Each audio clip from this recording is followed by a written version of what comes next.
नमस्कार, मी अभिजित लाड आपल्या माय मराठीच्या बातमीपत्रात आपले हार्दिक स्वागत करीत आहे। पाहूया आजच्या विशेष घडामोडी। सिव्हिल रुग्णालयात उपचारार्थ दाखल झालेल्या एका मुलास ए पॉझिटिव्ह ऐवजी ए निगेटिव्ह रक्त दिल्याचा धक्कादायक प्रकार उघडकीस, प्रकृतीत सुधारणा होत असल्याचं रुग्णालय प्रशासनाचं स्पष्टीकरण। महापालिका क्षेत्रातील मालमत्तेची आणि लोकसंख्येची अचूक माहिती मिळावी याकरिता गेल्या 4 वर्षांपासून राबवण्यात येत असलेल्या हायटेक बायोमेट्रिक सर्वेक्षणाचं काम अद्याप अपूर्णावस्थेतच आणि ठाणे परिवहन समितीच्या सभापती पदावरून महापालिका मुख्यालयासमोर गोंधळ घालणाऱ्या शिवसेना, काँग्रेस आणि राष्ट्रवादीच्या 18 कार्यकर्त्यांना जमावबंदीचा आदेश मोडल्याप्रकरणी अटक। पुढील बातम्यांचा परामर्श घेऊया एका छोट्या विश्रांतीनंतर।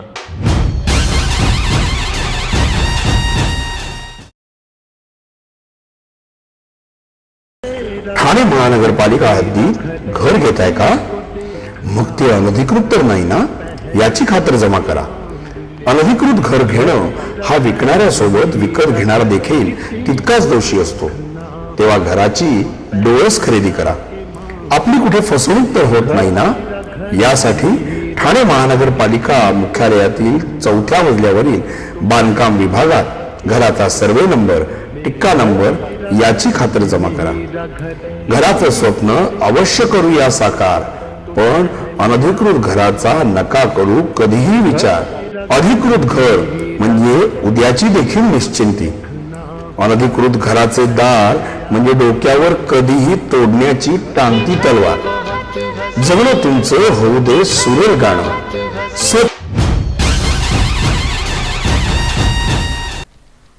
एका अनाथ मुलाला ए पॉझिटिव्ह ऐवजी ए निगेटिव्ह रक्त दिल्याची धक्कादायक घटना ठाण्यातील सिव्हिल रुग्णालयात घडली आहे।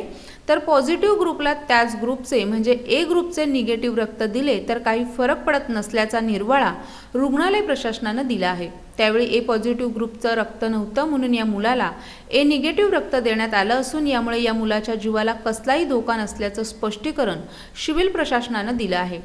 ठाण्यातील वाडा येथे राहणारा सोनू पांडे गेल्या 10 वर्षांपासून भिवंडी सुधाकर गृहात राहत असून तो अनाथ आहे। काही दिवसापासून त्याला पोटात दुखण्याची तक्रार उद्भवल्यानं त्याला 17 डिसेंबरला ठाण्यातील सिव्हिल रुग्णालयात दाखल करण्यात आलं आहे। या दरम्यान त्याची तपासणी केली असता त्याच्या पोटातील आतड्यांना गँग्रीन झालं असल्याचं निष्पन्न झाल्यानं त्याचं लागलीच ऑपरेशन करावं लागलं होतं।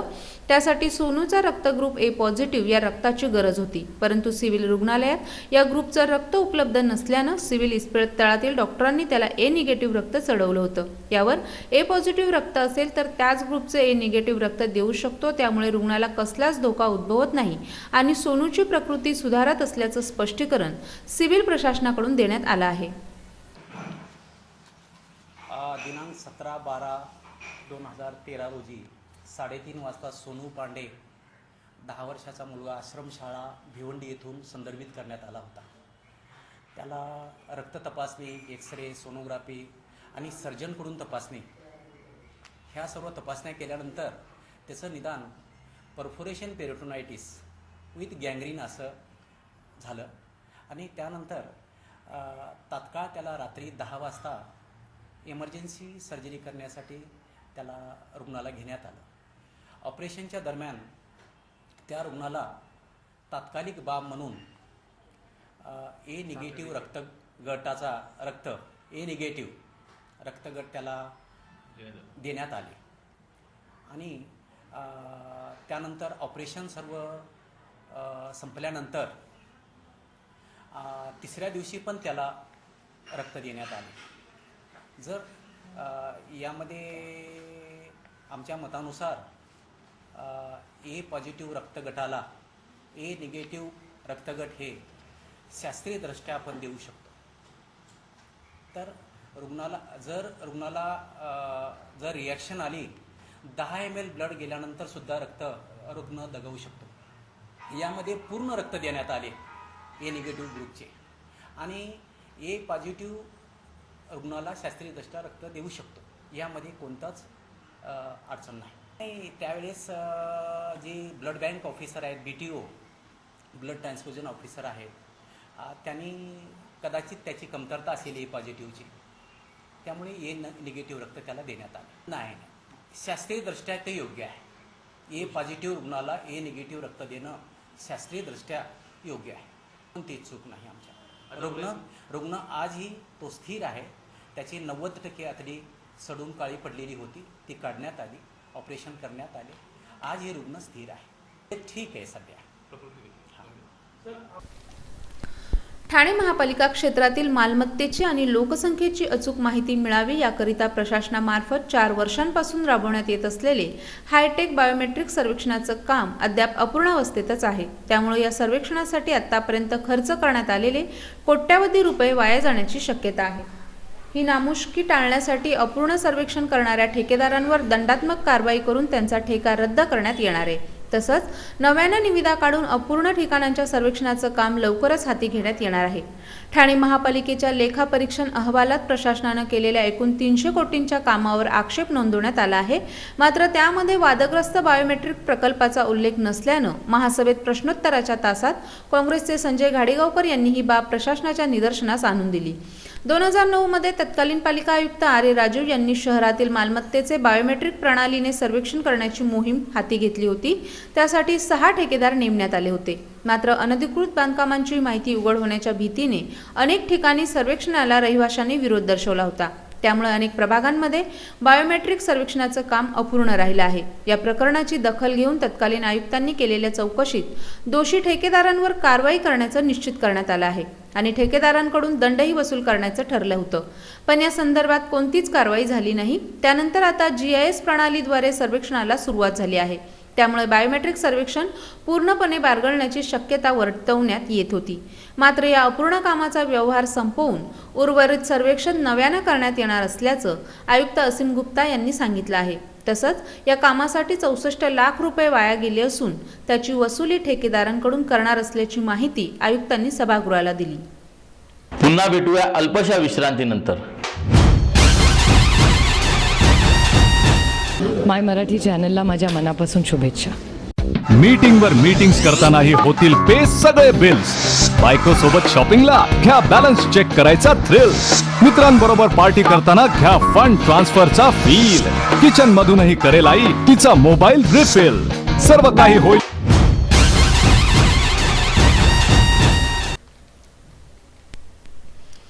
ठाणे परिवहन समितीच्या सभापती पदावरून महापालिका मुख्यालयासमोर तसंच नौपाडा पोलीस स्टेशनच्या आवारात बुधवारी गोंधळ घालणाऱ्या शिवसेना, काँग्रेस आणि राष्ट्रवादीच्या 18 कार्यकर्त्यांना शुक्रवारी पोलिसांनी अटक केली. जमावबंदीचा आदेश मोडल्याप्रकरणी ही कारवाई करण्यात आली असून दुपारी या कार्यकर्त्यांना जामिनावर सोडण्यात आलं.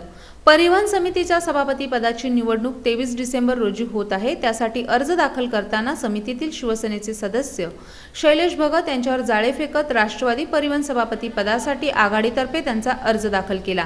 त्यानंतर शिवसेना आणि आघाडीच्या कार्यकर्त्यांनी महापालिका मुख्यालयासमोरच हाणामारी करीत धिंगाणा घातला होता.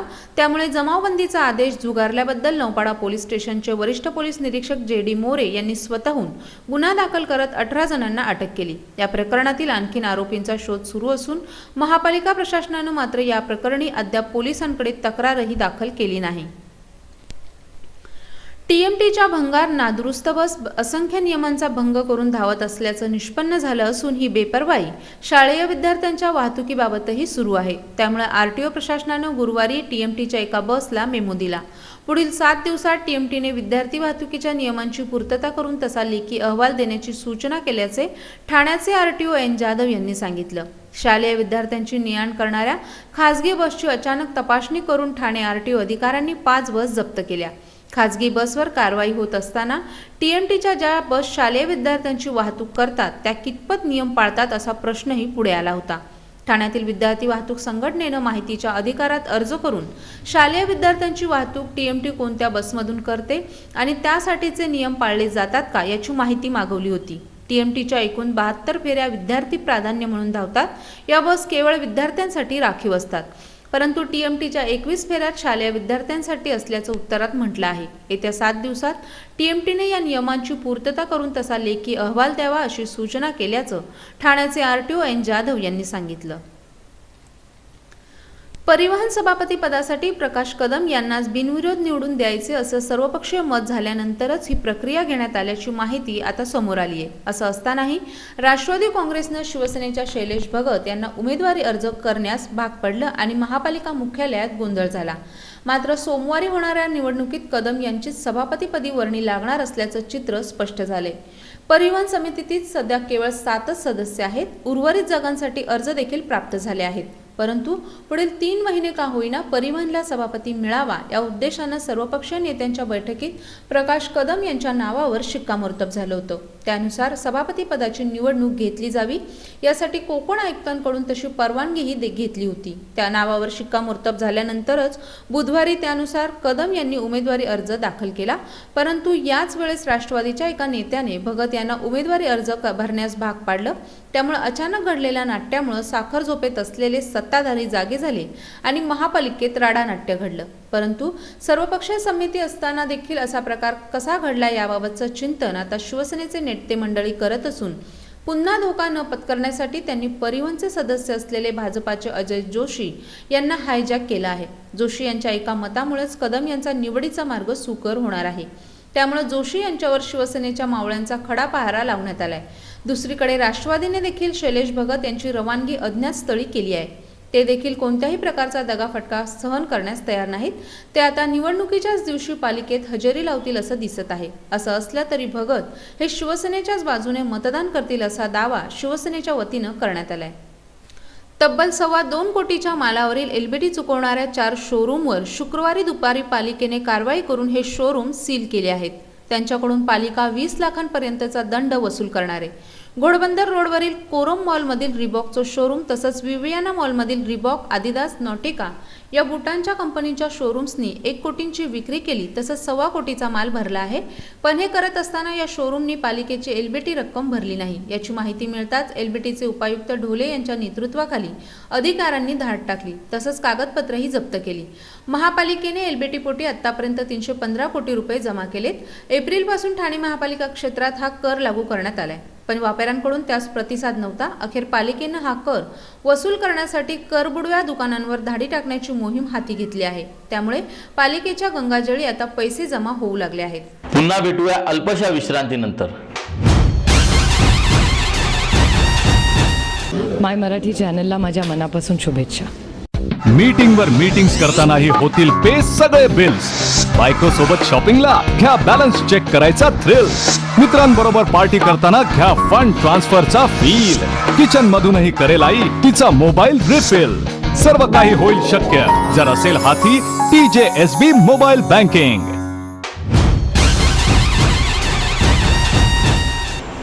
आपल्या काही सूचना अथवा प्रतिक्रिया असल्यास संपर्क साधा.